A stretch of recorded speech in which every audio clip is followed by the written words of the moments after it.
it'll just take a few minutes for everybody to come through. So just wait till the attendees level out.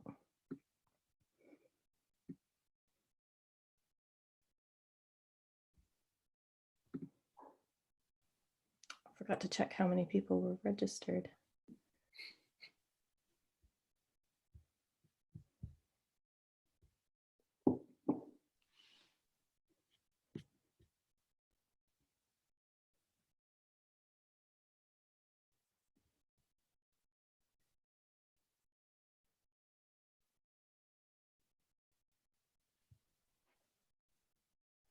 Just for those of you who are joining now, I'm just waiting to see when the attendees stop changing numbers, and then we'll start.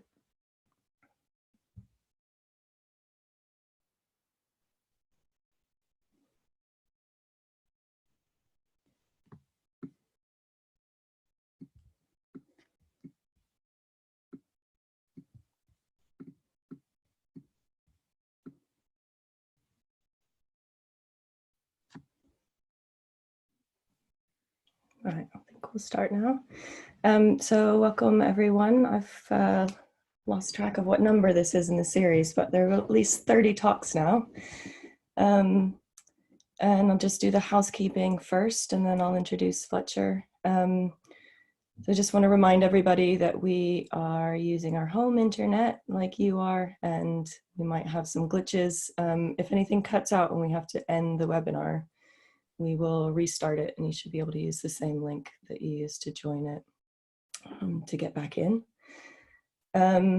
You can use the chat box, which is down at the bottom of your screen, to talk to each other if you want to, and you can put questions for Fletcher in the Q&A box. You can do that at any time, and then we'll look at the questions at the end. You won't interrupt the talk by putting something in as we go on. And if you're on social media, the hashtag for the series is Conservation Together at Home, which I will put in the chat in a minute as well. So welcome to Fletcher Durant. He's the Director of Conservation and Preservation at Florida University, right? University of Florida. University of Florida. I can never remember which direction it goes. Prior to that, he was the preservation archivist for New York University Libraries and assistant conservator for special collections at the New York Public Library. And he's one of the first conservators I've ever met. So we go way back. And I'm going to turn over to Fletcher now to give his talk. In 1 second.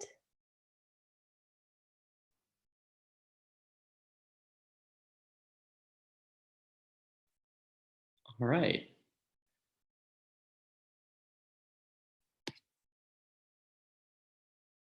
I'm going to take that as the handover. Hopefully it doesn't get handed over well. We'll restart again. But I wanted to thank everybody for coming and joining me here today. I do want to start my talk acknowledging that I'm speaking to you from the colonized lands of the Timucua peoples. I will also start this talk with a moment of silence for us to reflect on the murders of George Floyd, Breonna Taylor, Eric Garner, Sandra Bland, Freddie Gray, Tamir Rice, Michael Brown, Philando Castile, and other victims of institutionalized state violence.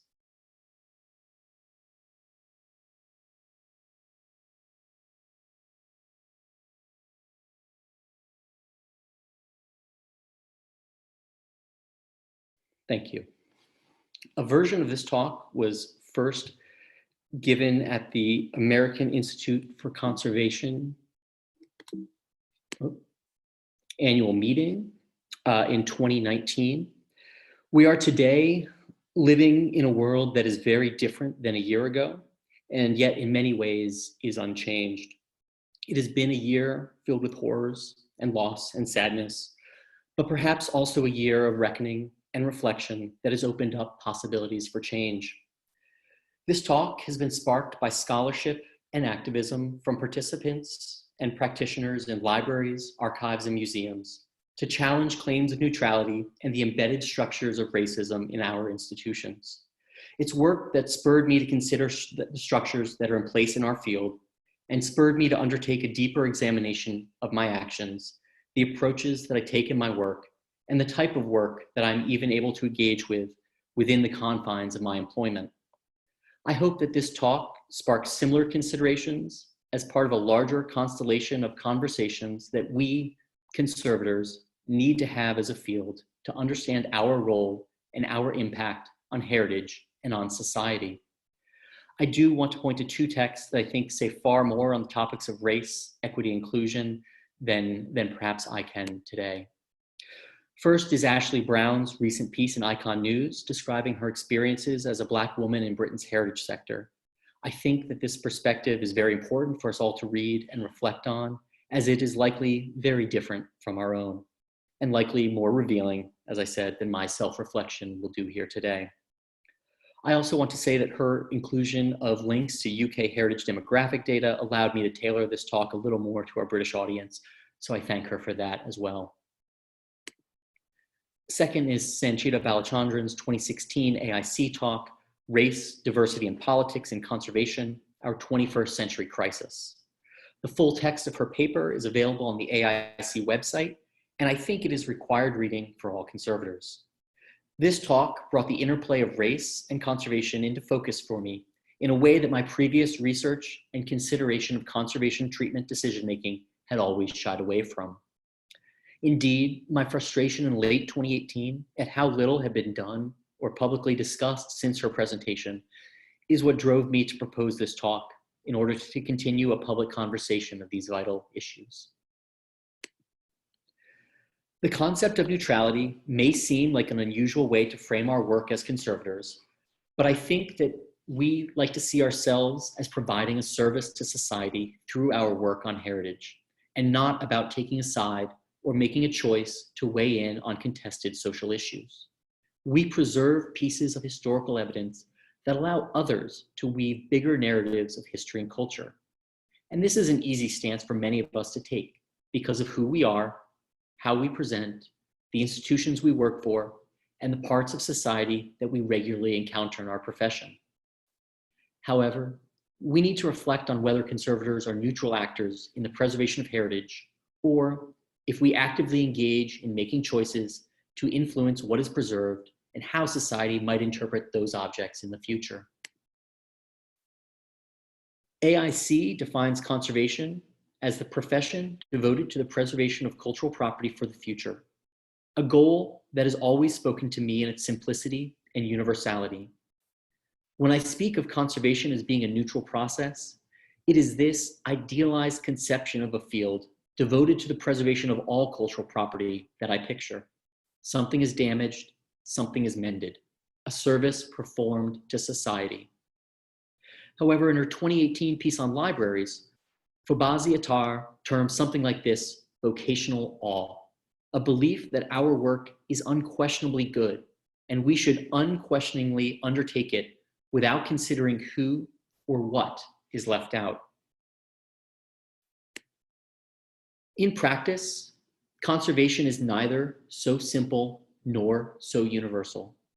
In truth, conservation is about making choices and allocating scarce resources, expertise, and time. Sometimes these choices are difficult and force us to reason with our planned actions. This image of the Judge's Day book from the National Archives of Ireland that was caught in the crossfire of the Irish independence movement in 1922 has suffered a bullet damage. Its damage limits access to the content of the book, but that same damage tells an essential story of the history of the object and perhaps the nation. Choosing to mend the damaged pages would be choosing to erase a visible artifact of that fraught and violent history. As professionals, we can rationalize and accept this damage as evidence of a story that our contemporary society wants to tell. But all too often, I fear that we are blind to the choices that we make, believing that we are neutral actors making neutral decisions that have no negative impact on society or cultural heritage. All of the objects that we work on contain complex multitudes of interwoven history.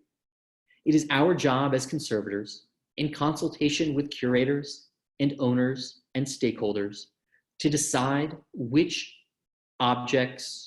stories we want our objects to tell. Some stories are simpler than others.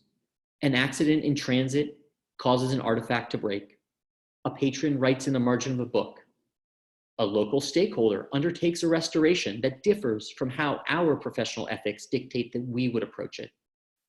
We know how to fix these things, and often we feel that there isn't much need for debate over the idealized state of the item.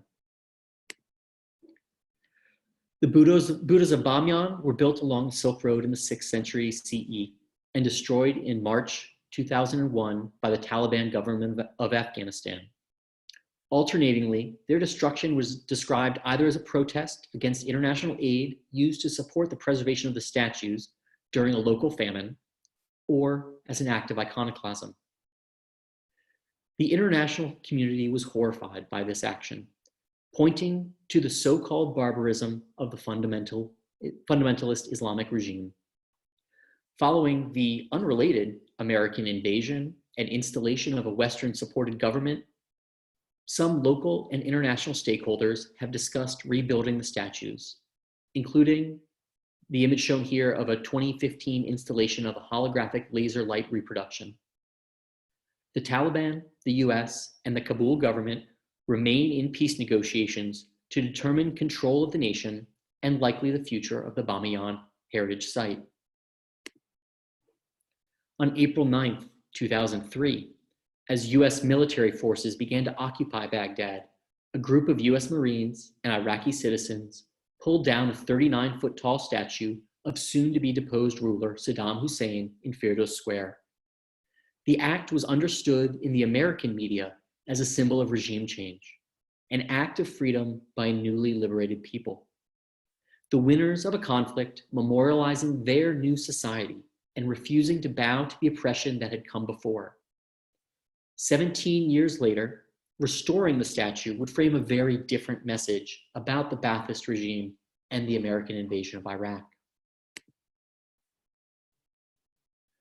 On August 14th, 2017, a group of anti-racist protesters gathered around a statue memorializing Confederate soldiers in downtown Durham, North Carolina, and pulled it to the ground, crumpling the hollow metal into an almost unrecognizable shape.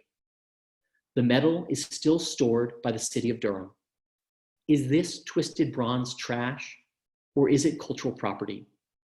If it is cultural property, whose property is it? Whose history should it embody? Should this statue be restored to its original form to honor the Confederate dead, even though it was raised as a symbol of white supremacy during a period of systemic racial oppression in the 1920s? Or should it be left in its damaged state to tell the story of protest by a mixed race coalition reckoning with societal racism in light of a brutal public murder by avowed white supremacists? Or should it be disposed of completely, to fade from public memory, documented only in photographs and history books? Even since agreeing to give this talk that I'm presenting today in early April, we have seen more examples of protesters and social movements using monuments to racism and colonialism as focal points of protest, confronting local governments to take down the monuments or taking them down themselves. Edward Colston in Bristol, Frank Rizzo in Philadelphia, Robert E. Lee and Jefferson Davis in Richmond, Virginia, Christopher Columbus in Boston and St. Paul, Minnesota, and Richmond, Virginia, and Middletown, Connecticut, and Camden, New Jersey. Monuments from another age whose history no longer reflects the moral and ethical values of much of society.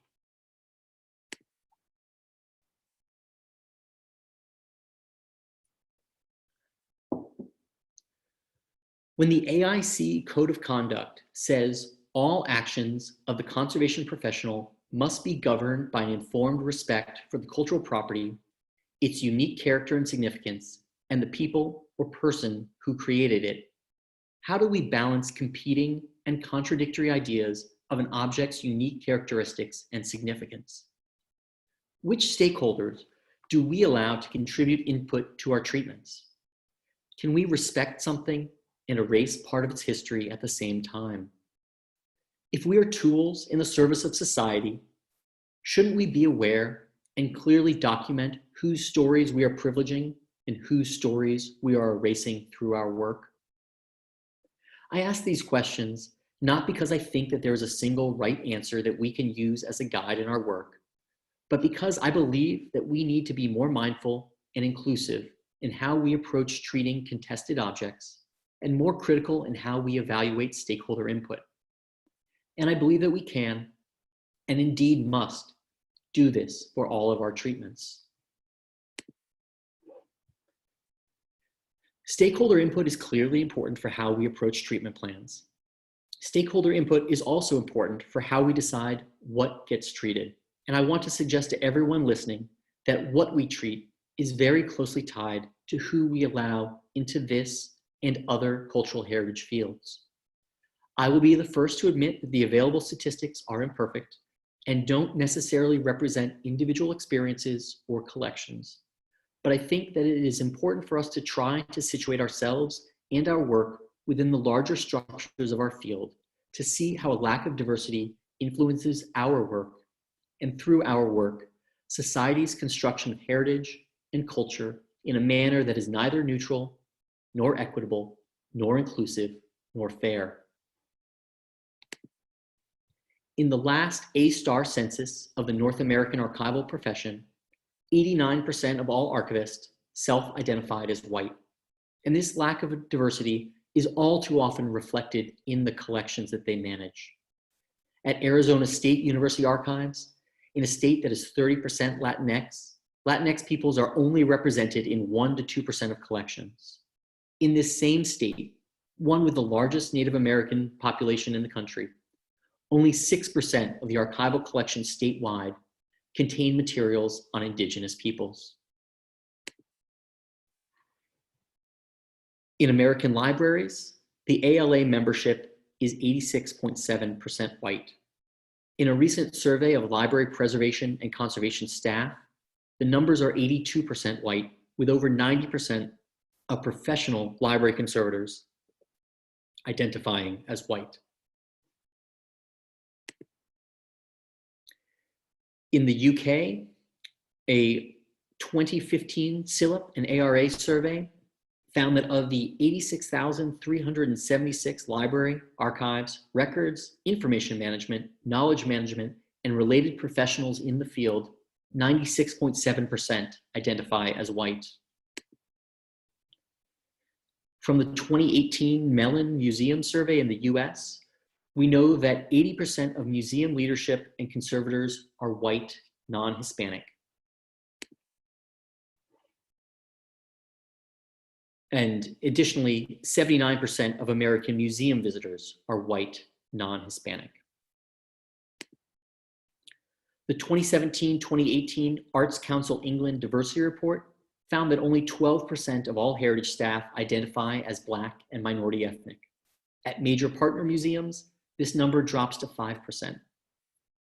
At the Tate Gallery workforce, 13% of staff identify as Black and minority ethnic, with representation 5 times greater in lower paying positions than at the higher paying ones. And I will note here that while the US-based organizations do generally have slightly more diverse workforces in the heritage field than the UK, the relative representation is lower as the US has a more diverse population as a whole. However, neither country's heritage fields should be held as a model of diversity.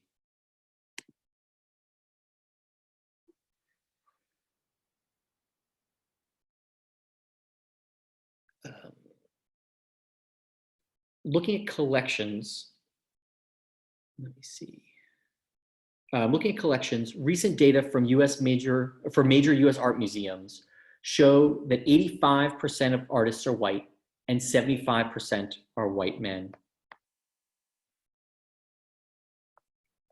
At the US National Gallery of Art, over 97% of the artists in its collection are white and 90% are male.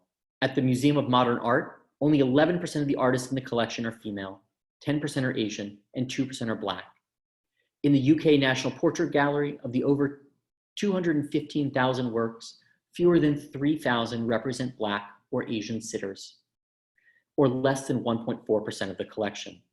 And since 2008, just 2.4% of acquisitions and gifts and 7.6% of all exhibitions at 30 prominent American museums have been of work by African American artists. The 2018 AIC member designation survey shown here, sorry, I seem to have maybe been missing a slide there.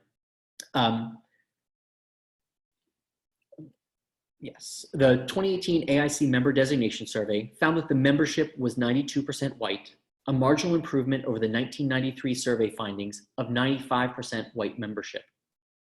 The Mellon Museum survey data found that museum conservators are 87% white. The ICON 2019 membership survey found that somewhere between 88 to 94% of UK respondents are white. We are a predominantly white field. We work with colleagues who are predominantly white. Many of us work with collections whose creators are predominantly white. And the work that we as professionals do in and for these collections is predominantly on objects created by and presented to white audiences. These demographics impact our choices and our work. Diverse perspectives, diverse lived experiences, diverse cultural knowledge make us all better. And as a field, conservators need to do more to support our peers from diverse backgrounds and bring in more diverse voices. We also can't demand that our few diverse peers be responsible for fighting to diversify our field or teaching us about our own inherent biases. We as individuals and as a field need to do more to be better to support our peers in spaces and fields where looking different carries added burdens that we may not all readily see.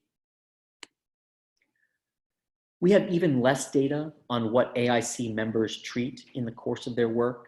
There is no annual survey of what we treat, who the artists are, or what culture created those objects.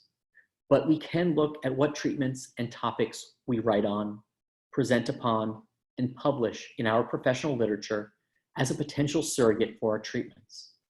It is certainly an indicator of what we as authors, as editors, and as program committees value.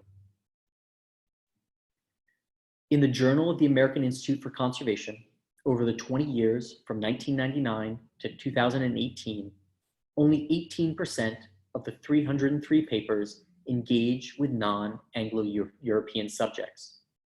13 papers, or 4% of the total, deal with ethnic minorities in the US and Canada. All of those papers are on Indigenous subjects. More than half of those 13 papers are on materials held by the Smithsonian Institution. 0 papers discuss objects created by African Americans. 0 discuss objects created by Asian Americans. 0 discuss objects created by Latinx Americans. In the entire corpus of the Book and Paper Group Annual from 1982 to 2015, encompassing 654 papers, 70 of those papers, or just 11%, deal with non-Anglo-European objects. Just 3 papers, or 0.5%, discuss objects by African American creators. 1 paper, a Latinx creator. 1 paper, an explicitly identified LGBTQIA creator. From 2014 to 2018, in the object specialty group of AIC, 35% of the 89 papers are on non-Anglo-European objects. 9 papers, or 10% of the total, address Indigenous objects in the United States and Canada. 1/3 of those papers are authored by the team at the Arizona State Museum working under Nancy Odegaard. 1 paper is on an object by an African American artist, although he is not identified as such in the published abstract. 1 paper is on work by an Afro-Caribbean American immigrant, and 1 paper, a Jewish American muralist. In the 5 most recent volumes from the Photographic Materials Group, Painting Specialty Group, Research and Technical Studies Group, and Wood and Artifacts Group, of the 383 articles, 9% of the articles are on non-Anglo-European subjects. 6 are on African-American creators. 1 is on Native American materials. Examining this literature, the AIC membership discusses non-white American and Canadian heritage and creators in only about 3% of the evaluated research, even as we claim a mission of universality in protecting and advocating for cultural property. And almost half of that small number comes out of work done on indigenous cultural property by the teams at the National Museum of the American Indian, the Arizona State Museum, and the UCLA Getty program.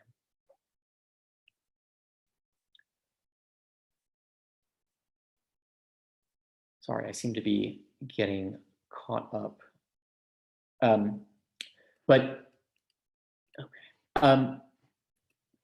A brief examination of articles in ICON's Journal of the Institute of Conservation from 2015 to 2018 shows similar numbers. Of the 67 published articles, only 12% of materials are on non-British objects, almost exclusively on East Asian objects. As far as I could tell, in what I will admit to is a brief examination, there were no examination or treatment articles on objects created by non-white British citizens. I will put in that caveat that this pool of articles that I looked at focused much more heavily on technical and scientific analysis than on treatment papers.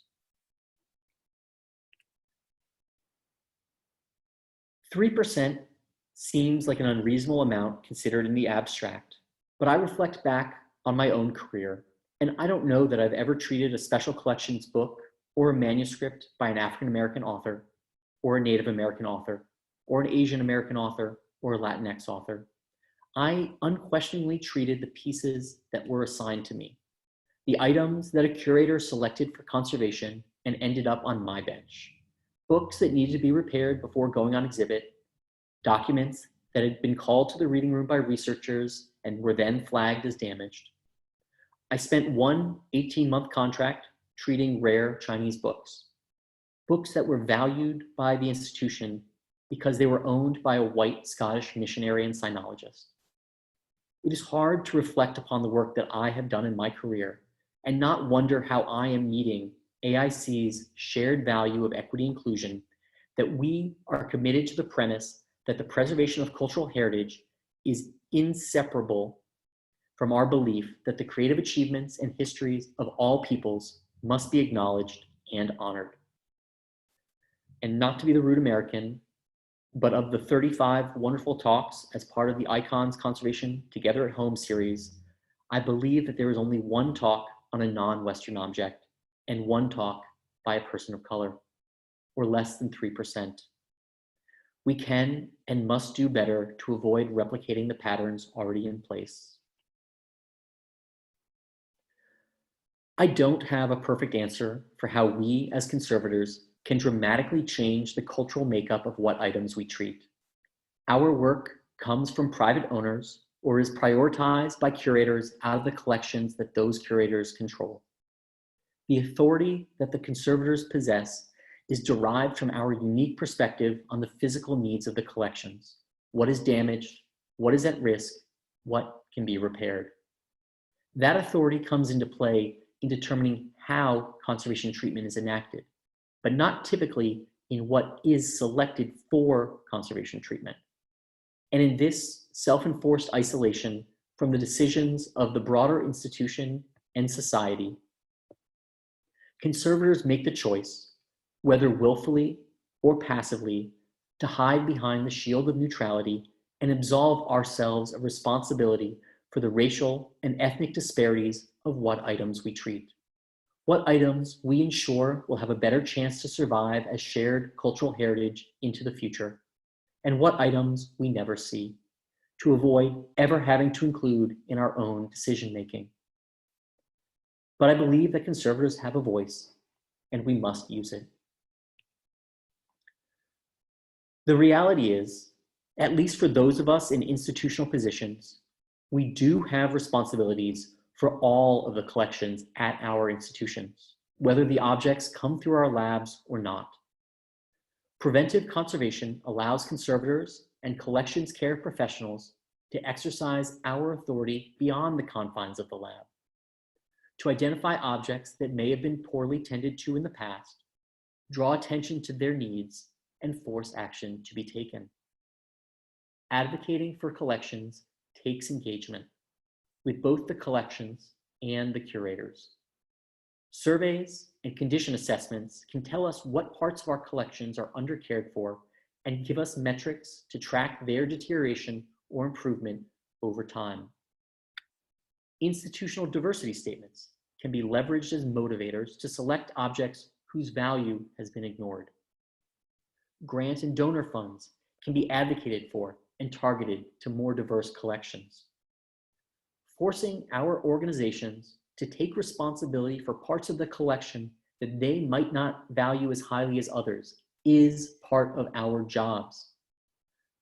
Though let me note that with all that I've said so far, if we pursue risk assessment using our field's traditional measures of value from our traditional stakeholders, we will most likely end up reinforcing the existing structures of race and class and gender. New approaches and new perspectives must be engaged. Questioning whether conservation is neutral isn't about whether we, as professionals, make decisions and do our jobs. The question is whether the decisions we make reflect the totality of our society and do justice to the contributions of diverse groups to a shared heritage, or whether our work, our collections, and our institutions are making decisions that fortify racial and ethnic and gender and social hierarchies. In this, I fear that I am failing, that we are failing. We shouldn't claim to be neutral when we are simply avoiding being critical. A claim of neutrality in our treatments is a club wielded in defense of the status quo to reinforce those in positions of privilege and erase those who are not. We should just be honest with ourselves about that truth when we take on our treatments. I believe that our work as conservators is invaluable in shaping society's conception of heritage, but we need to wield that power mindfully and equitably. And that is my talk, slightly expanded as presented 1 year ago. I realize that there are many important, frankly, likely more important issues that I did not touch on in this talk. I did not speak about how to grow a more diverse professional membership or how to deal with complex issues of colonialism and ownership in our legacy collections, or creating more inclusive and supportive workplaces to eliminate racism and harassment, or issues of gender, or disability, or contract labor, or low salaries. I also did not speak about efforts being made by the AIC Equity and Inclusion Committee, or the historically Black colleges and universities preservation and conservation pre-program internship opportunities that have recently been created in order to diversify our field and offer new opportunities to previously marginalized groups. I do want to acknowledge all of these areas and hope that we can all work to improve our understanding of their needs and enact change, meaningful, permanent change to better our profession. Thank you all for listening, and I'd like to thank ICON BPG for having me, and especially Abby. I will say on the screen now is a link that'll take you to the AIC version of this presentation, both the slideshow and the text, as well as a bibliography of additional readings in case you want to follow up to learn more about what many of our allied fields are discussing. So those are all available in the institutional repository. I'll probably also try and make this talk available in the same fashion. I see Abby has popped back up, and I'm back. we can jump into Q&A. Yeah. Yeah. Well, I think it won't surprise you that the first question is basically asking, what do you think the first steps are towards improving the situation? Do you have any thoughts about that? I go back and forth on this depending on the day. The easiest thing would be to burn it all down and start over afresh. But that is, I work at an institution. I've been deeply embedded in large heritage institutions my entire career. And I I recognize that there is a political angle and a political game that needs to be played with everything. And there are two different questions. I think, what can we do as individuals and what can we do as a field? As individuals, I think many of us, certainly individuals in positions of leadership or responsibility in conservation labs at institutions, we can go out and find collections that represent more diverse creators and more diverse communities than we typically see. In our recently here at the University of Florida, we're in the midst of a large newspaper digitization grant. We have a long history of collecting newspapers from not only the state of Florida, but the broader Caribbean. That history is closely tied to Cold War colonialism. I'll be the first to admit that. But currently, we do possess a large number of fairly unique resources as far as Caribbean newspapers. And so we were able to put together a grant application to digitize 800,000 pages of historic newspapers from the English-speaking Caribbean as well as Puerto Rico. And at the end of 3 years, we know that all of those pages will be made freely available across the world.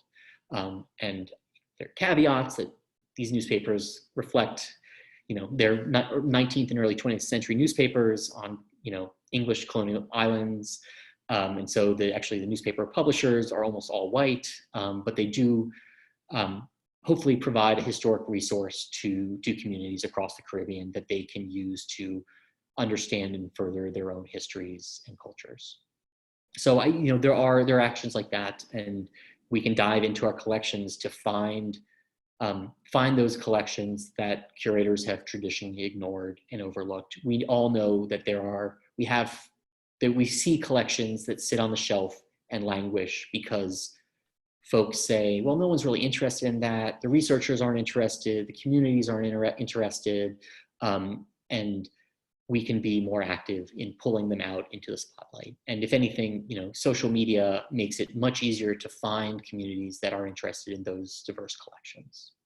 Yeah, gives you a broader reach for them. And I suppose if you're not taking it off the shelf, then nobody knows it's there to be interested in the first place. Yeah, I'm sure that applies to a lot of institutions. All right, Jess Hislop says, thank you for the fabulous talk. Are you familiar with Dean Sully's work on people-based conservation? And do you think this viewpoint could help our profession to diversify and decolonize our work?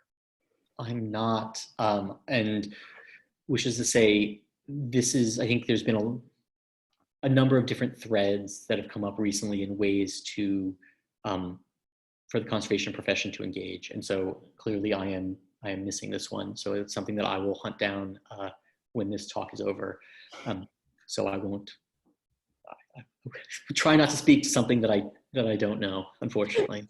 No, that's fair enough. I should know it better. Jess is an old student of mine, and I'm sure this is something that I should have at the tip of my tongue, and I don't. So I'm going to have to look it up again too. We have just one statement here, but if anybody out there has more questions, send them in. We've got some time left. This anonymous person saying, brilliant talk. Thank you very much. The statistics you showed were shocking, though sadly not surprising. Your reflections on object treatment choice correlate with my own experience in 2 European countries. It's good to start speaking about the discrepancy in our ideals and the work reality of our field. Yeah, and I'll just say, this talk was created for an American audience, and I'm both much more familiar with the AIC literature and the type of work that AIC does, and the AIC community and the cultural heritage community in the US.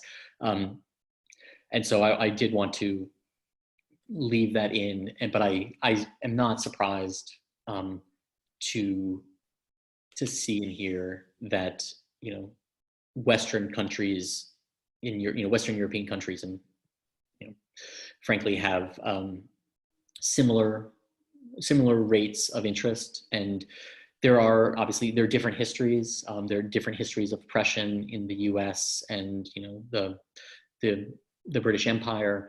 and they're reflected differently in our collections, but at the same time, I think we have similar barriers to treating materials that come from other cultures and other parts of society.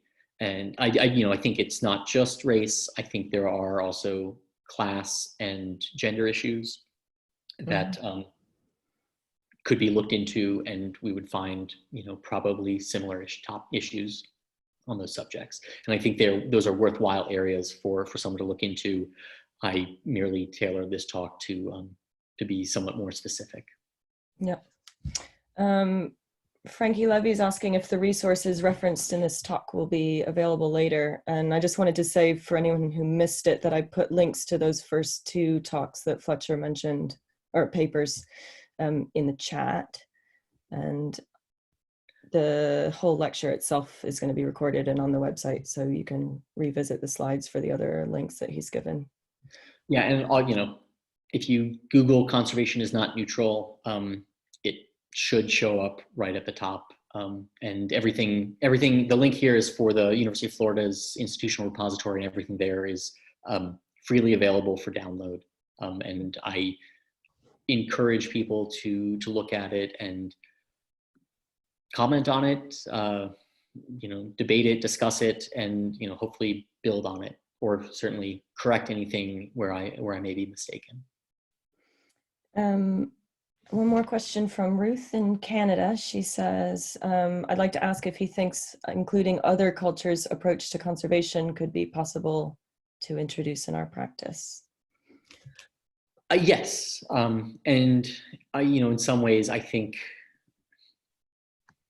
introducing different cultural approaches to preservation is a more complicated topic. It's certainly one that in the United States and Canada, I think we are dealing with and are more open to engaging with the community, with indigenous communities, the First Peoples and Native Americans. Certainly, I know, in the United States, we have brought some of, we've instituted legal protections for indigenous materials, and how museums and cultural heritage organizations are supposed to interact with those communities in their preservation.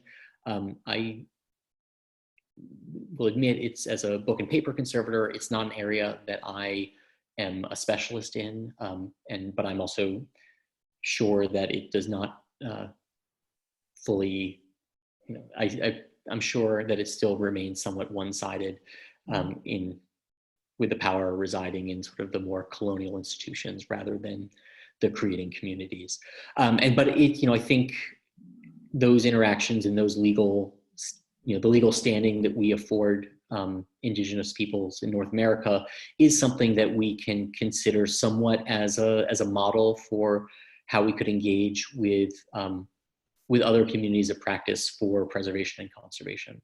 I know AIC has, many conservators have long brought East Asian conservation methods into our approaches. That is certainly something that can be built upon.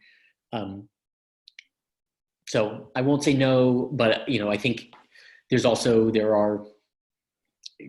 are complexities of getting into, well, what's, if we change our societal approach to caring for things, what does that mean? So it's an interesting philosophical thought but I think the answer is yes, we should and we can. Yep. Maybe we've got time for a couple more questions. There's two here that are related from anonymous people. One of them saying, would you recommend any particular additional approaches for conservation students and programs to prepare themselves and their programs to be more inclusive? And someone else is asking similar questions about state universities.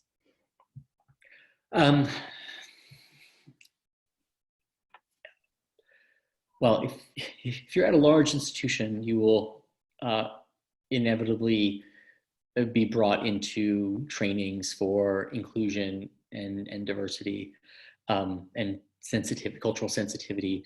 And those are important to have, and certainly reach a certain audience who has never thought about issues of diversity or inclusion in the workplace. I don't know, there's no silver bullet. I think, in our current circumstances of protest and change, and we're dealing with issues of race and police violence, it's clearly we all need to both educate, work individually to educate ourselves, and also stand up for things. And it's a complex topic, and one that I have very mixed feelings about, as a white male presenting on issues of diversity. It's like, well, is this my place? And there are other voices that can probably speak to it more eloquently and more directly.